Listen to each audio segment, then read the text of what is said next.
मैं इस हवाले से कुछ बातें रखना चाहता हूँ।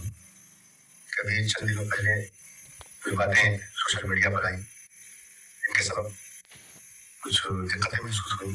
मैं यहाँ नहीं मौजूद था और मैं आज की तारीख में जब आया, मैं आने के बाद 22 तारीख गरीब नवाज कॉन्फ्रेंस के नाम से तो उनके कमेटी के हजरात से मैं मिला और उनसे सारी बातें की मैंने।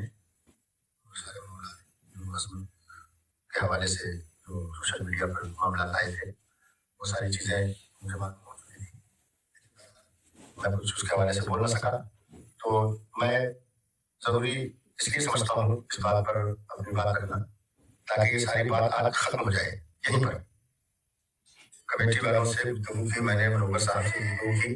दरअसल बात यह है कि ये दावत कमेटी वालों ने बज़रिए मुनव्वर सैफी के मेरे ज़रिए से, मुनव्वर साहब को उन्होंने सौंपा। मुनव्वर साहब ने मुझे कहा कि ज़मज़म भाई आप अजमत बाबू से तारीख दिलवा दें। तो मैंने तारीख दिलवा दी, मुताबिक हो गई। उन्होंने तारीख भी लिया अल्हम्दुलिल्लाह, और 10,000 रुपया हमने उनके बैंक में कमेटी के ज़रिए से डलवा दिए। बहरहाल सारी बातें मुकम्मल हो चुकी और उस दरमियान में फिर हम लोगों की मुलाकात हुई, क्योंकि 14 की तारीख थी जो मेरे ही ज़रिए से आज़ादी बाग में अजमत बाबू की तारीख थी। फिर उसके बाद 15 की तारीख वो भी मेरे ही ज़रिए से थी साड़ में। तो साड़ में हम लोगों की मुलाकात हुई, जिसमें मौलाना अरफान भी थे, मुनव्वर भी थे, मैं भी था और अजमत भी थे। हम लोग सब साथ में बैठ कर के गुफ्तगू किए और हज़रात मज़ाक मुनव्वर साहब ने कहा कि जरा साहब मोबाइल दिखाइए अहमद भाई। तो उसमें आपने 22 तारीख को लिखा है कि नहीं लिखा है? तो उन्होंने दिखाया अपना मोबाइल।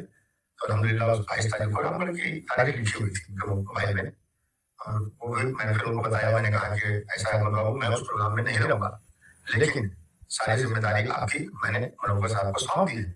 और ये आपको धनबाद पहुँचाने का, अगर आप गाड़ी लेके आएँगे तो सुभान अल्लाह, आप अगर गाड़ी लेके नहीं भी आएँगे तो आपको धनबाद पहुँचाने की ज़िम्मेदारी इनकी है। आपको 12 बजे, साढ़े 12 बजे इंशाअल्लाह करवा करके धनबाद के लिए रवाना करवा देंगे और आप आराम से शहर में जाएँ इंशाअल्लाह। बहरहाल तो ये सारे मामलात हुए। हकीकत तो मुझे भी मालूम है सारी चीज़। जिस दिन खिदमत इंसानियत का प्रोग्राम हुआ 21 तारीख को शाम को 6 बज के कुछ मिनट पर उनका एसएमएस आया। मैं उस वक्त न देख सका। मैं घर आया, घर आने के बाद जो है मैं अपना आराम किया। उसके बाद मैंने अचानक देखा कि मतलब उनके मोबाइल पे उनका मैसेज आया था। तो मैंने देखा कि उनके ससुर की तबीयत खराब है। मैंने नीचे उनके लिख करके भेज दिया, अल्लाह ताला शिफा अता फरमाए। लेकिन मिस ये हुआ मुझसे कि मतलब मैंने पूरा नहीं पढ़ा कि उसमें उन्होंने ये भी लिखा था कि मैं कल की तारीख में नहीं आ पाऊंगा। अजमत बाबू ने उसमें लिखा था कि मेरे ससुर की तबीयत बहुत ज्यादा खराब है, इस कदर है कि आज आईसीयू में भर्ती है। तो ये सारी चीजें मैंने नहीं पढ़ी। अच्छा, मेरी आदत है कुछ, मतलब मैं मैसेज या सोशल मीडिया पर मैं इतना ज्यादा एक्टिव नहीं रहता हूँ ना, मुझे ये पसंद है। मैं मजबूरी में आया हूँ ताकि लोगों में ये जो अफरा तफरी का माहौल है खत्म हो जाए और सबका वकार अपनी जगह बहाल हो जाए, है ना। किसी को कोई दिक्कत परेशानी ना हो, कोई किसी के खिलाफ ना बोले, है ना, ये बहुत गलत बात है। तो फिर मैंने जब देखा बाद में, जब शाम को जब फ़ोन आया मुनव्वर साहब का कि देखिए ना अहमद बाबू का फ़ोन नहीं लगा। मैं बोला अच्छा अच्छा कोई दिक्कत नहीं है, आ जाएंगे। फिर भी मैंने उसको पूरा नहीं पढ़ा था। जब अचानक जब फ़ोन नहीं लग रहा है, मैसेज मैंने किया उनको, मैसेज नहीं जा रहा है, फ़ोन किसी भी नंबर पे नहीं जा रहा है और ये 2 नंबर से मैंने लगाया, जब नहीं लगा तो तब हमको तशवीश हुई। तब मैंने मोबाइल फिर से निकाल के अपना मैसेज वगैरह पूरा पढ़ा। तब मैंने देखा कि उसमें लिखा हुआ है मुकम्मल कि मेरे ससुर की तबीयत खराब है और ऐसा मामला हुआ है तो मैं नहीं आ पाऊंगा। तब मैंने जो है कमेटी से मेरी बात ही नहीं थी, क्योंकि कमेटी के लोगों को उस वक्त ना नहायत है जान रहा था, बस नाम सुनता था, बस उनसे कोई राब्ता नहीं था मेरा। राब्ता मुनव्वर से था मेरा, क्योंकि उन्होंने मुझसे तारीफ मांगी थी। बहरहाल तो मैंने इनके पास मतलब खबर किया कि ऐसा ऐसा मामला हो गया है कि मतलब जो है उनके ससुर की तबीयत खराब है और उन्होंने लिख के भेजा कि मैं नहीं आ पाऊंगा। मामला उस वक्त तक कुछ नहीं था, लेकिन अचानक चंद लड़कों ने शायद 11 या 12 के करीब में रात में वो पोस्टर लेकर के आ गए, कमेटी वालों को दिखा दिया कि ये देखिए पोस्टर देखिए, ये तो मुंबई में है, आप लोग बोल रहे हैं कि यहाँ की दावत ये है, ये मुंबई में है।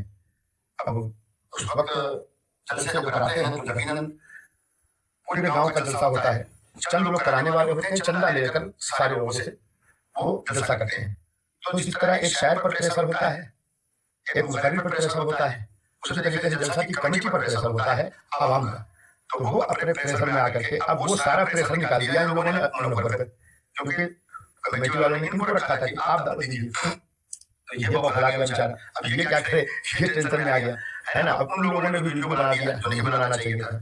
अच्छा, इन्होंने जो मतलब गुफ्तगू रखी अपनी, मतलब कोई बात कही तो उसमें मतलब लोगों का कहना है कि उन्होंने ऐसे गुफ्तगू की जो नहीं करनी चाहिए, मेरे रसूल पे नहीं कहना चाहिए। हालांकि जाती तौर पर मैं ये कहना चाहूँगा, मैं मुनव्वर बाबू को भी जानता हूँ और अजमत बाबू को भी जानता हूँ।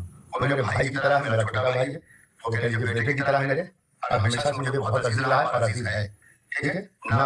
अच्छा, इनके बारे से मैं कहना चाहूँगा कि जो भी अपने दिल में अगर कोई बुरा ख्याल लाते होंगे तो ये समझ ले कि मैं हकीकत जानने से काम ले रहा हूँ कि किसी के दिल में कोई बदगुमानी नहीं थी, किसी एक इंसान को लेकर के टारगेट नहीं किया गया, बल्कि जुमला मेरे ख्याल में उन्होंने जो कहा है, मैं सफाई नहीं पेश कर रहा हूँ, मैं सिर्फ इतना कहना चाहता हूँ कि उन्होंने ये कहा था कि कोई भी शायर अगर ऐसा करता है तो उसके साथ ऐसा करो, तो ऐसा करो जो जुमला कहा गया उस पर लोगों को दिक्कत हुई, और मैं इस चीज को मतलब कंडम करता हूँ कि नहीं बोलना चाहिए खासकर उस पर। ठीक है, और इस बात को वापस ले रहे हैं अपनी तरफ से। उन्होंने कहा कि मुझे इस बात से मतलब दिक्कत हुई कि मतलब मैंने ऐसा कहा तो गलत है। ठीक है, वो उससे हमारी कोई जाती दुश्मनी नहीं है। दूसरी बात, और जब वाकई में जब मामला सामने आया तो हकीकत यही सामने आई कि अजमत तकरीबन 6-7 प्रोग्राम अब तक छोड़ चुके, और उस वक्त जब तक उनके ससुर बीमार हुए, सिर्फ ये कुल्लू कला का जलसा ही नहीं बल्कि किशनगंज से लेकर उड़ीसा, बंगाल, झारखंड और मतलब दीगर इलाकों का, मतलब बहुत सारी जगहों का। बाद में खुलासा ये हुआ कि मतलब मुंबई बेचारा वो गया ही नहीं, और झूठ मूठ का पोस्टर के हवाले से, क्योंकि भाई उस वक्त देखने के बाद कुछ तहरीक तो किया नहीं, बस एक ही शायद जलसे में भी थे। तो अब उस बिना पर मतलब जो है थोड़ा सा जज्बात में आकर के उन्होंने कह दिया। मैंने तो सबसे पहले उन लोगों की वीडियो डिलीट करवाई। मैंने कहा खबरदार इसको फौरन आप डिलीट करवाइए। कमेटी के लोगों से मैंने कहा, और कमेटी के जो बच्चे थे, गाँव के बच्चे थे, उन्होंने बनाया था, उसको भी मैंने डिलीट करवाया। मैंने कहा डिलीट कीजिए, और आप लोग इस चीज को बात माने कि हाँ उसके साथ दिक्कत थी।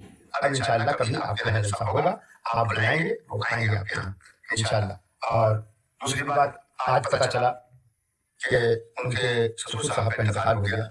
अल्लाह ताला उनको अपने चबरे रहमत की जगह अता फरमाए। आज ही अजमत बाबू का जलसा जगत सिंहपुर उड़ीसा में था।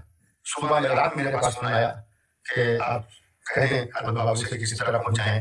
मैंने कहा बाबू 5-6 जलसा छोड़ चुके हैं, अब मैं कैसे कहूँ कि उनको चले आए।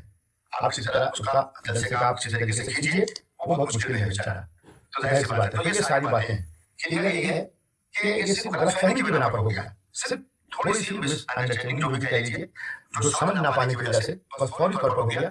इस पर कोई सोशल मीडिया पर वायरल करने की जरूरत नहीं है ना, इसको खत्म कीजिए। और इसके बाद अल्लाह के वास्ते कोई वीडियो अपलोड नहीं करेगा किसी हवाले से भी हो, बिल्कुल नहीं, है ना। तो सब दुआ कीजिए कि अल्लाह ताला उनके ससुर साहब को अपने रहमतों में बना दे और उनके ऊपर अपनी बारिशें हों। बस यही बात मुझे कहनी थी। और ये मेरी दिली ख्वाहिश है कि अब इसके बाद ना अजमत के हवाले से कोई मामला हो, ना मुनव्वर साहब के हवाले से हो, किसी हवाले से कोई सोशल मीडिया पर कोई बातें न करे, और सारी जो भी वीडियो डाले हैं वो सब खत्म कीजिए। और जो अच्छे इंसान होंगे इंशाल्लाह मेरी बात समझेंगे, बाकी अपना आप रहता है, मैं इसलिए उसकी कह सकता हूँ। चलिए, अस्सलाम वालेकुम।